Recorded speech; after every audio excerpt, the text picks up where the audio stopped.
ناظرین، عید کا دن خوشی اور مسرت کا دن ہوتا ہے، لیکن جیسے جیسے عید کے دن نزدیک آتے ہیں مردے کیوں روتے ہیں اور یہ دعا کرتے ہیں کہ کاش کبھی عید نہ آئے۔ ہم لوگ تو عید کی خوشی منا رہے ہوتے ہیں، لیکن مردے عید آنے کا غم منا رہے ہوتے ہیں۔ کچھ مردے ایسے ہیں جو عید کے آنے پر بہت دکھ مناتے ہیں اور بہت بڑی مصیبت ان پر آنے والی ہوتی ہے، اس وجہ سے وہ لوگ بہت پریشان ہوتے ہیں۔ آپ صلی اللہ علیہ وآلہ وسلم نے ارشاد فرمایا، اگر کوئی شخص رمضان کے مہینے میں انتقال کرتا ہے تو اس کے اوپر عذاب نہیں ہوتا اور اس سے قبر میں سوال و جواب نہیں کیے جاتے، وہ کتنا ہی گناہ گار بندہ کیوں نہ ہو۔ رمضان کے مہینے میں اس کا انتقال ہو جائے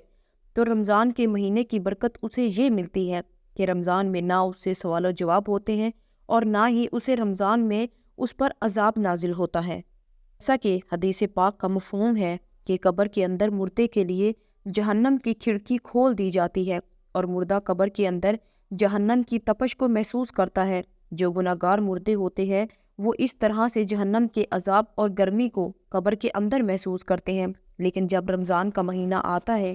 تو حضور پاک صلی اللہ علیہ وآلہ وسلم نے ارشاد فرمایا، جنت کے دروازوں کو کھول دیا جاتا ہے اور جہنم کے دروازوں کو بند کر دیا جاتا ہے، قبر کے اندر سے عذاب کو اٹھا لیا جاتا ہے اور اللہ تعالیٰ کی رحمتوں کا نزول ہوتا ہے۔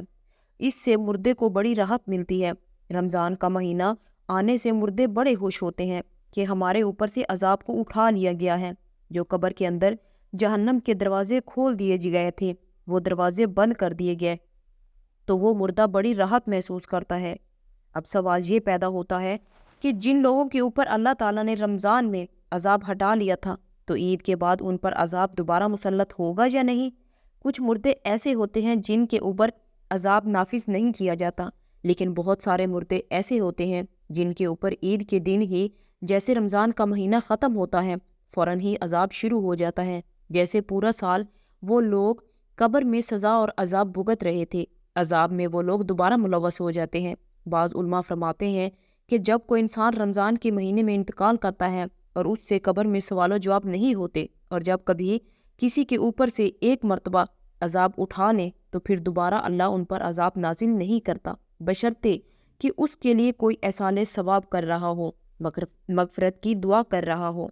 ہر مردے کو اس کے اعمال کے مطابق سزا دی جاتی ہے۔ جو نیک لوگ ہوں، جن لوگوں کو اللہ نے کافی کر دیا کہ ان کو 2، 4 یا 6 مہینے سزا ہو گئی، بس اب رمضان کے گزرنے کے بعد دوبارہ ان پر عذاب نہیں ہوگا۔ لیکن اگر کوئی بہت زیادہ گناہ گار ہوگا، مثلاً جس کا اسلام سے کوئی تعلق نہیں ہے، جو اسلام کو جانتے ہوئے بھی اسلام کو مانتا نہیں تھا اور کفر و شرک پر رہا، اس پر رمضان کے بعد بھی عذاب جاری رہے گا۔ محترم ناظرین، جب رمضان کا مہینہ ختم ہوتا ہے تو رمضان کی برکتیں بھی ختم ہو جاتی ہیں، شیطان کو قید سے رہا کر دیا جاتا ہے، مردوں پر سے رحم کا معاملہ ختم ہو جاتا ہے، جہنم کے دروازے جو رمضان کے آنے سے بند کر دیے گئے تھے وہ رمضان کے بعد کھول دیے جاتے ہیں۔ ان سب باتوں کا مردوں کو علم ہوتا ہے کہ کب رمضان شروع ہو رہا ہے اور کب ختم ہو رہا ہے،